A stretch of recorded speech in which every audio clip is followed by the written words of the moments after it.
Well, hello, as we are coming to pretty much a close for the month of March, Women's Month. The Women Empower web series has been really awesome. If you haven't gotten a chance to review them, they will be up until April the 1st with all the wonderful speakers that we started off, kicking it off February the 28th.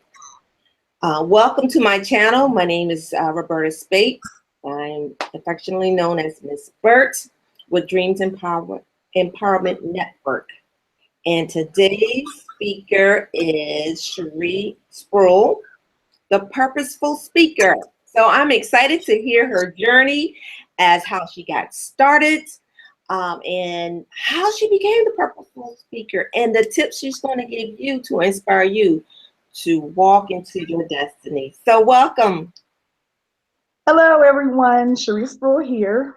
I am currently positioned in Denver, Colorado, and I'm going to talk with you about how I became the purposeful speaker. As I mentioned, I am the purposeful speaker, and my mission is I am connected with God, and I'm here to share that connection with others through a dynamically powerful ministry that I share with the world. All right, where it all began, I have over 15 plus years in corporate America. Well, as of 2017, that has now changed. I have shifted into full-time ministry and the full-time pursuit of God's purpose for my life. In the 15 years that I spent in corporate America, there were management positions, there was sworn law enforcement, there was healthcare policy and regulation, and I was often afforded positions that I technically was not qualified for, whether it have been education requirements or whether it were just other requirements that you were supposed to have to step into those positions. I was favored. I was given favor in those positions, able to move into leadership positions, skipping past others with years of experience. I was afforded those positions. Well, as of 2016, I decided to start my own business. I started a life coaching business. I took several courses to receive the certification, and I was on my way, starting my business excited. I had gained a few clients and was going really well with that. Well, towards the end of 2016, I'd say on Christmas Eve, those plans changed drastically. I suffered two asthma attacks, and the second asthma attack, I did not believe I was going to make it. That was yet another near-death experience for me, but this one was pivotal in my life. It changed things dramatically. Days after Christmas Eve, I could not tell you anything that occurred as I do not recall. I do recall during that time, though, I had a conversation with God, and I told him, I said, I'm tired and I want to stay with you. I don't want to go back. I would like to stay with you. And I can remember vividly him saying, nope, your work is not done. You must go back and there's still purpose for your life. Well, I'd say closer towards New Year's Eve, I then began to gain more of a recollection of what was going on with me. And I then began to hear from God clearly exactly what he was trying to get my attention yet again in my life. I'd say from about the age of 4, going back to 302 Moore Street, First Baptist Church in Fayetteville, North Carolina, compliments of Dr. C.R. Edwards. I knew that I was due to give the world a message of Christ. I knew then. However, I didn't understand how he wanted me to do it. By the age of 18, I began to understand it more and more, but I chose to be very rebellious and go out and do things my own way. Hence the 15 plus years in corporate America. You know, God had told me that he had this plan for my life. And I said, you know what? I don't understand that plan. So I'm going to go do it my way. I'm going to go enroll in the nearest university, which I did. I did 3 years at that university, 117 credits, and stopped and continued on with my work because I just had to get that resume going. His way just didn't make sense to me. So all these years of doing it my way and then bringing it to even the life coaching business, God said, no, I see what you're trying to do here, but I'm still not going to let that go forward. So I'm going to sit you down with the asthma attacks on Christmas Eve, and we're going to have a talk. Well, we did have a talk. During that time, he gave me several visions, and I wrote and I wrote and I studied. The entire month of January, I still wasn't fully recovered. And even my doctor was not understanding why the asthma attack was the worst. I was very active. I had lost a lot of weight and was just doing really good in my health. I had no symptoms of any cold, no flu, or anything. They had no clue why the asthma attack was the magnitude of what it was. However, I understood it was God's way of getting my attention. And so after that asthma attack and into the month of January, I spent the entire month of January just in God's presence, praying every day in his word, just seeking him for my next move, because I was no longer going to do it my way. I was insisted upon him showing me which way I needed to go and me being obedient finally in my life. So January continued, and I felt pretty confident that I'm now going to share Christ and share my story, my past, the things that I've done along the way that he was not pleased with, to others, and let them know there is a better way. I'm not here to judge you. I've been there. I've done it. I've earned a certificate. I can teach a class on many things. But now it's time for us to get real serious about our walk in Christ, and it's definitely my time. So I'd say coming into February, namely on February 4th, I experienced yet another shift in my life. I will never forget February 4th. February 4th, 2017. Early in the morning, I received a phone call from one of my younger siblings. The tone in her voice immediately let me know that something was devastatingly wrong. I was not prepared to admit that I knew it. However, I asked her what was wrong.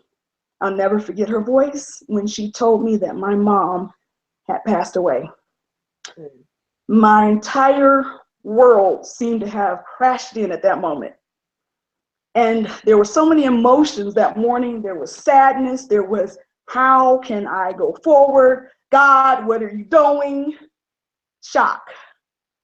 Into the night of February 4th, I knew that if I did not get before God, I wasn't going to make it. He had already instilled such a strength from January being sick and just being before his presence. He had already instilled such a strength in me that I knew immediately to go into prayer. And I did. Into the early morning hours of February 5th, I spent a lot of time in prayer with him. And it was then that a peace came over me, a peace that I knew that my creator who created me also created my mom. And I was blessed to have her. And I could remember everything that she put in me, the fact that she started us in church, she gave me my Bible, we talked about it. There was so much she put in me. And I could feel him saying, this is your time. You no longer will be able to call her and say, what do you think about this? What do you think about that? And she shake her head and say, okay, all right, I'm going to support you. Okay, I support you. But you're going to have to call me on the line. You love your mom, but now I am your main line. Woo. There is no go-between. There is no go-between. So there are people who don't understand how I've been dealing with this. They think it's a facade. It's not a facade. God has given me the peace in this situation to know that my mom's time might be up on this earth. However, there was a purpose in all of that, and I must continue to lean on him and trust and depend on him to keep bringing me through this situation and even further. So that was another shift in my life, her passing away on February the 4th. However, as I said, that was very pivotal in my life. And that just has pushed me to go forward and continue to lean on God even further and continue with his mission. What is his mission for my life? To continue to share with the world as much as possible the love of Christ. And you can make it through anything. You can make it through anything. You can make it through sickness. You can make it through death. You can make it through him leading you to quit a 15+ year job in corporate America without a plan. Because I didn't intend on quitting that job. I didn't. It didn't make any sense to me. It makes sense to work and get a paycheck. It makes sense to do that. It makes sense to go to college and get your degrees. It makes sense to do what society has placed in our minds to do. My path has never been that way. I've always tried to avoid it. So I'm here now and I'm doing it his way. And since then, opportunities have opened. I've had people reach out to me. They're needing prayer. They're needing encouragement. because they know that something has changed, and it has changed. I have had to totally lean and depend on God. When I say that I'm not hurting today, I am hurting. I do miss my mother. However, I do when I feel like I'm going to have one of those moments where I might just go real deep into the sadness.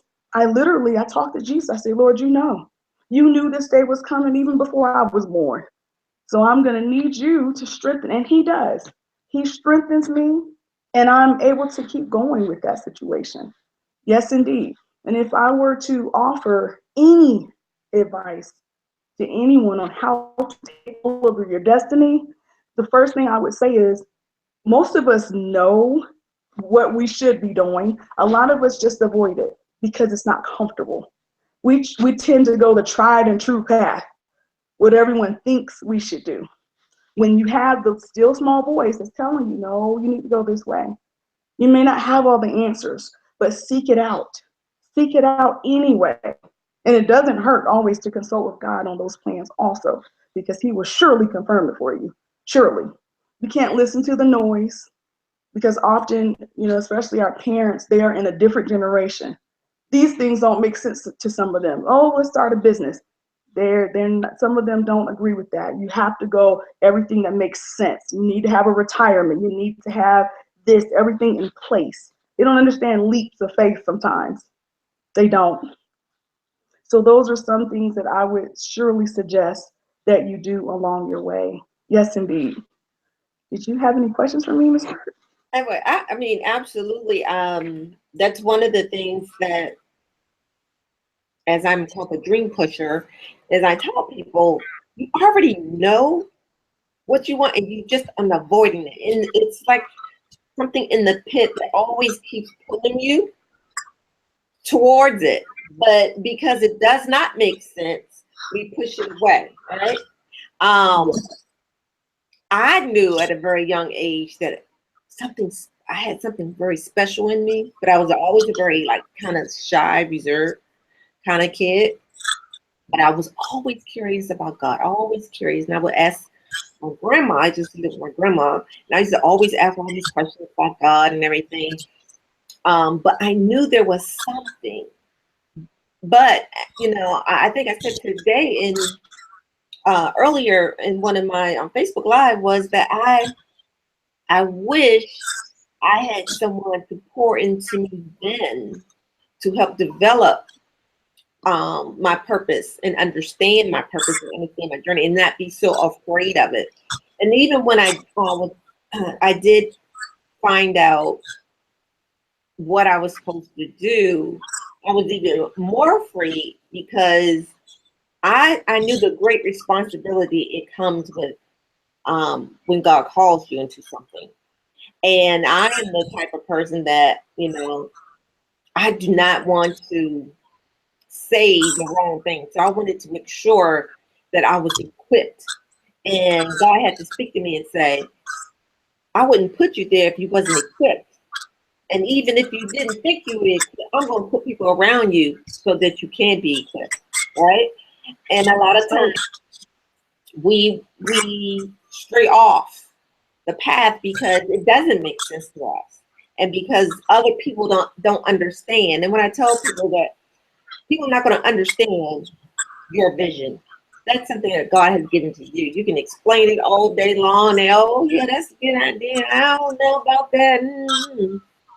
But at the end of the day, it's up to you to pour that out, to walk in the footsteps that is laid, the path that's laid in front of you.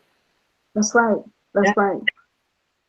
So, like I said, yeah, we all already know what it is. And can you recommend any ways to bring those things out of a person? Absolutely. Absolutely.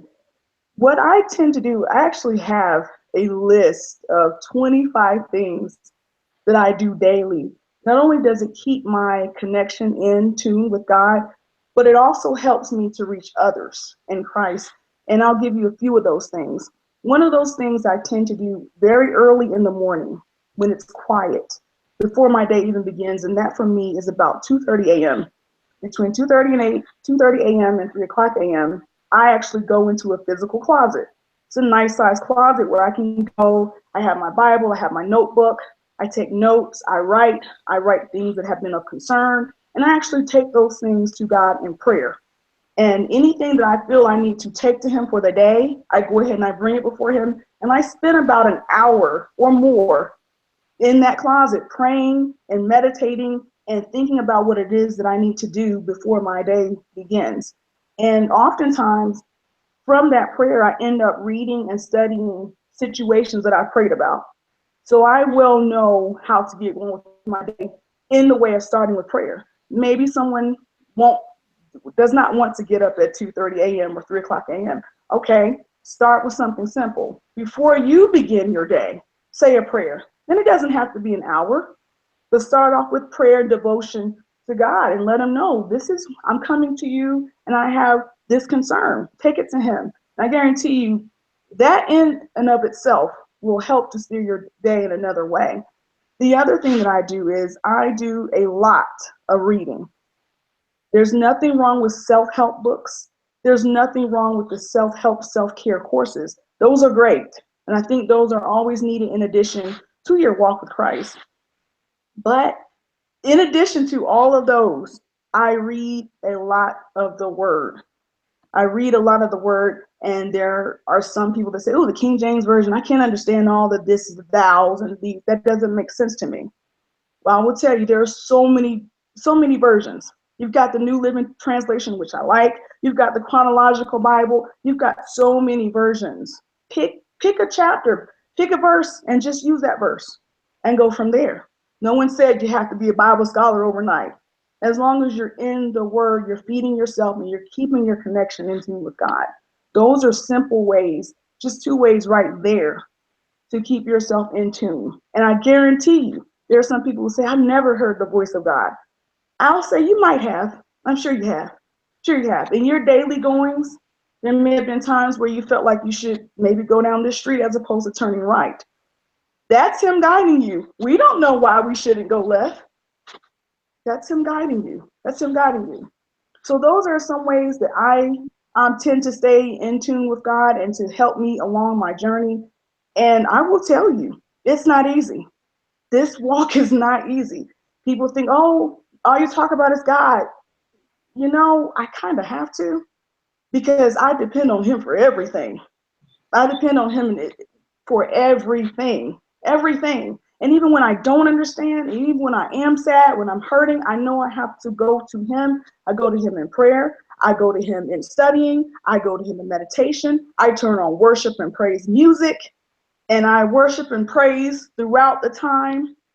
And no, it's not a distraction, but it's giving him the praise, allowing me not to focus on the problem because I can't solve it anyway. If I don't have a direct answer, I'm not going to keep my mind on it. I'm going to focus on those good things, and especially with God. Right. So let me ask you this. So a lot of times people would say they start their business as a ministry. And I think I mentioned this earlier today was that you are the ministry, right?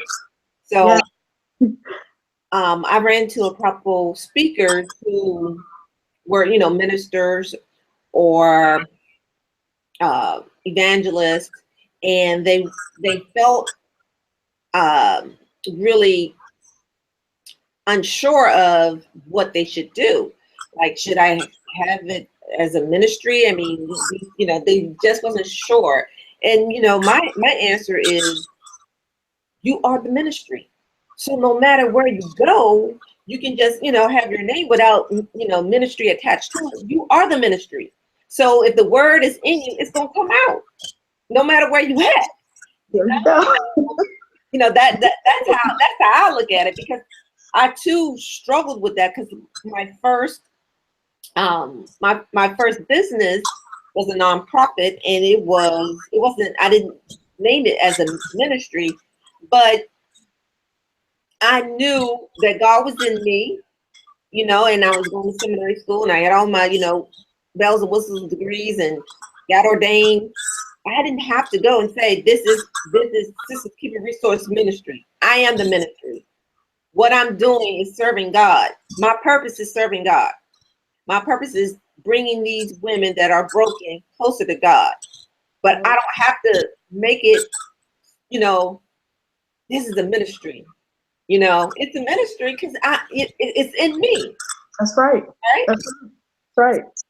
I will tell you, I actually watched your live broadcast about that earlier today, and I said, wow, I like that. Yes, she's on point. And with my journey, I'll tell you, I came across a group in 2017, January, actually before January, it may have been December, early December. And the group is called I Love My Life Ambassadors. And it's facilitated by Stevie Mills. And when I signed up for this group, I thought, okay, great. It's just going to help me with my business and the way I go with my business. Well, little did I know I was going to be connected with a huge network of mentors and fellow women in business and ministries that not only have they helped me grow and further where I am right now on my journey, but I was able to actually connect with the mentor who I'm actually currently working with. And I've even been able to change my language. No longer am I pursuing ministry. I'm now understanding that I've always walked into it. Whenever the people call you and they know they can depend on you, I'm going to call Sheree because I know I can tell her what I'm dealing with. She's going to pray with me. She's not going to go and tell everyone. That's ministry. Whenever someone calls you and says, I need help with this bill, can you help me? No one else, they're judging me, and I send the money. That's ministry. Absolutely. And that's something I've always done. This is nothing, that part is not new to me. I've always been the one that the phone rings and it's this person, that person. Oh, yeah. Yeah. That's ministry. That's ministry. And you don't have to be in the four walls or have a pulpit to do that. That's what Christ actually wants us to do. Absolutely. Absolutely. Yes, indeed. Yeah. And I guess I really struggle with that because I keep telling people ministry is just not the four walls in the church. If God is in you and the word is in you and you're going out spreading God's word, that's ministry. It's in you. So whatever you do is ministry. So, yeah, because, there's still a lot of old traditional thinking that, the ministries in the church, and, they may serve the people that come into the church, they may only serve this part of the community or this square block. But if you're in and God is in you, then you walking out everywhere you go is ministry. That you're talking, that you, like you said, that you're helping, that you're assisting, it's ministry. That's ministry. Right. That's cool. Right. Great point. So the purposeful speaker, how did you get that name? I came up with that name because I have always been a speaker. I've always been a speaker. And there was a time where I did not want to be a speaker. Whenever there were opportunities for events, I would say, sure, I'll help you plan it. I'll help you clean up. I'll help you set up. I'll help you market. But I will not be a part of the program. I will not. And I started to shy away from getting out in front of the people. And that's when I knew that I need to get back in front of the people because they need to hear me. They need to hear God through me. I am the spiritual conduit. As he gives to me, I give to the world. So I can't hide any further. And I chose the purposeful speaker because everyone has purpose. Everyone has purpose. And that is essentially part of my mission, is to share with the world how they can get to their purpose. And to share my story, and I know in that someone will know that they too can make it. Absolutely. It's funny that you said that because I know when like I said, I knew a long time ago there was a tug in my heart because I've always, like I said, I'm always the go-to person. Everybody always came to me, and I'm like, why everybody come to me? I'm jacked up. Got my own problems. Got a bunch of business. kind of thing. And I knew there was something special. So I went to school. I thought I wanted, I wanted my degree in psychology. I went to, went to school for that for a little bit. Then I went for drug counseling and back and forth. Like I said in my other video, I never finished anything. So I was, here and there, everywhere. But I knew it was something, and so I, put together a little conference, and people attended, and I had those speakers come, and God was like, I want you to get up there. I'm like, I'm getting up there because I'm responsible. No. So I would have this like battle with God. I'm like, no, I'm not doing it. I don't care what you say. I'm not doing it, kind of thing. And I eventually it was like, okay, I'll do it. And I got up there and I was telling the story, and I just started crying. And because I saw how God was using me, and it just kind of blew my mind. I'm like, wow. I mean, that's when it really clicked that this is what God wanted me to do. And I'm like, well, am I supposed to be preaching, or am I supposed to, that's when the ministry thing came. And God was able to show me how to break it down. And as I always say, how to spoon feed individuals, right? Yes. They might not even know that I'm giving them the word, because God's going to tell me how to deliver it, right? Indeed. But when He's telling me how to deliver it, it's all the word, but in a language that they can understand, right? Right. And use. So I'm like, oh my goodness. But I knew then that I had to do this, and it started, like I said before, it started with 15, and then I was like, okay, we're gonna use this, and we're gonna take it here. And I remember going to speak at the Blacks in Government at the training section, and one lady came up to me. He's like, "Are you a minister?" I'm like, "Ooh," kind of thing, right? Ooh. And that's when it really started to kind of tie in. I would get all, are you a minister? Are you a comedian? And all this stuff. So then I started to see how God was using me to bring the people attention and keep them engaged and laughing and things of that nature. And for the life of me, I was always a very shy person. So it's kind of funny how I have developed and it began to accept and embrace my purpose. And that's what my hope is, that hearing all of these women's stories, that people will begin to hear and then begin to accept their purpose and walk into their destiny. Yes. Yes. Indeed. Yes. Indeed. So I thank you for your time. How would people contact you? Well, there's a few ways. I'm on social media, mainly on Facebook, and I am Sheree Spruill on Facebook. You can also reach me by email at contact@selfdiscoveryweb.com. Contact@selfdiscoveryweb.com. Or you could call me, 813-444-2996. Those are the best methods to contact the Purposeful Speaker. And man, if I may add one more thing. Sure. It's interesting you mentioned the shy aspect. I am an introvert, and it really started to kick in even further as I got older. And I was always outgoing, but I started to shut down and always just want people who were really close to me. And even now I have to continue to pray, because there are so many people who reach out to me, and I don't always know them. And they'll reach out and say, hey, let's get on the phone and talk about the situation I'm dealing with. And I have to be ready to respond. And I do.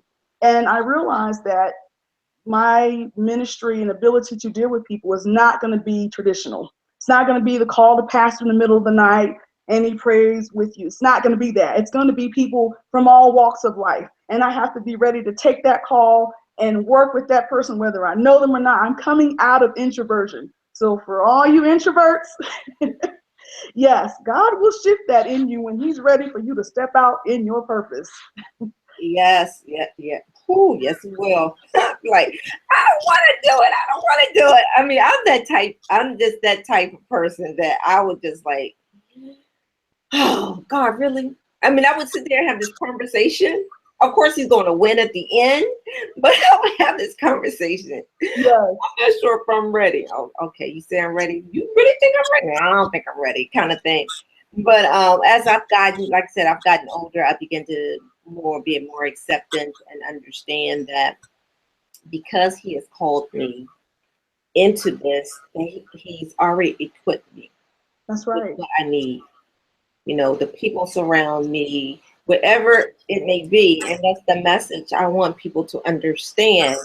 You are qualified. You are equipped. Because a long time, I didn't think I was qualified. I was like, so when I got degrees and got masters and marriage and family therapy and this degree and that degree and this, I'm trying to get these degrees and and complete. And God was like, look, I already qualified you. You've already anointed to do this. I don't need you to go get nothing else. I don't need you to go, get another certificate, get another, nothing. You are qualified. I've qualified you, Mm. you know, point blank.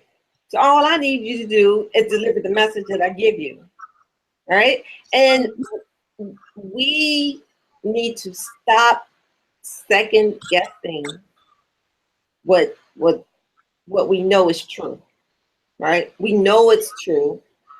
We've been told, people, you have a great calling. This is, we already know it. And we've gotten confirmation, but we keep second guessing it. And for forever, um, I was that person. And I'm like, wow, how many lives could I have changed then if I didn't know what I know now?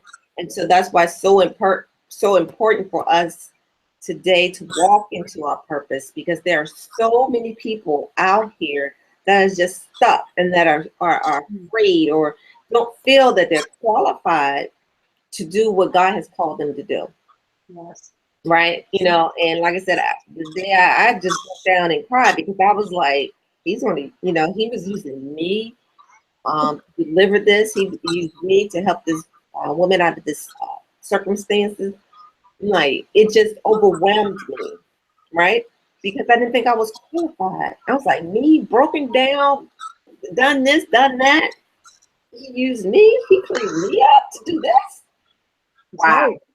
And it's what it is the best feeling ever when you walk into your calling, Yes. right? Yes, indeed. So I just wanted to piggyback off of that. But thank you so much for spending your time with me. I enjoy reading your posts. It's very encouraging. Keep it up. Will do. Stay the path, stay the journey, stay focused, and God bless you. Well, thank you. Thank you for having me, and God bless you as well. I look forward to working with you further. Absolutely, absolutely. I got some other things coming up, lining up in the path. So please stay tuned. Will do. All right. Goodbye, everyone. Bye. So this is Miss Burt signing off, saying thank you for joining us tonight. We do have two more guests. So tomorrow night is Reverend Darlene Cannon of Life International Maryland campus. So she will be our Women in Power speaker for tomorrow night. And then on Thursday night, we have Miranda Burton of Marion's House at 7:00 p.m. And tomorrow is at 9:00 p.m. So please stay tuned. Please share these videos. They're going to be up for a little while. And I hope you understand the importance of walking to your destiny. This is Miss Burt. Remember, you have to dream big to win big. Mwah. See you tomorrow.